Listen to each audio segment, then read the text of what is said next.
Hi అండి, ఈరోజు మజ్జిగ చారు ఎలా చేయాలో చూద్దాం రండి. దీనినే మజ్జిగ పులుసు అని కూడా అంటారండి. మజ్జిగ చారు అందరికీ తెలిసే ఉంటుంది. ఒక్కో ప్రాంతంలో ఒక్కో రకంగా చేస్తారు.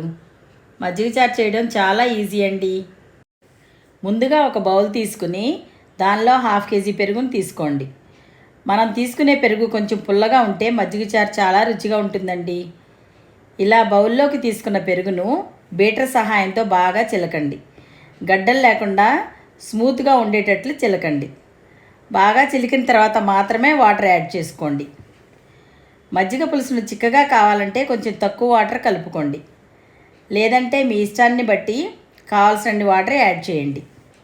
ఇప్పుడు దీనిలో 1 స్పూన్ సాల్టు, 1/2 స్పూన్ కారం వేసి మజ్జిగ పులుసులో బాగా కలిసేటట్టు కలపండి.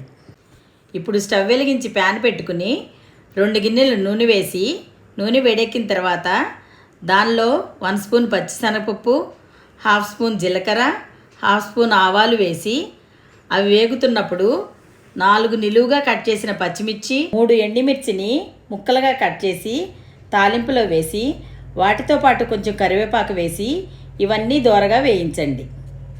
ఇప్పుడు దానిలో 1/2 స్పూన్ ధనియాల పొడి, 1/2 స్పూన్ జీలకర్ర పొడి వేయండి. ఈ 2 పొడులు వేయడం వల్ల మజ్జిగ చారుకు మంచి రుచి వస్తుందండి.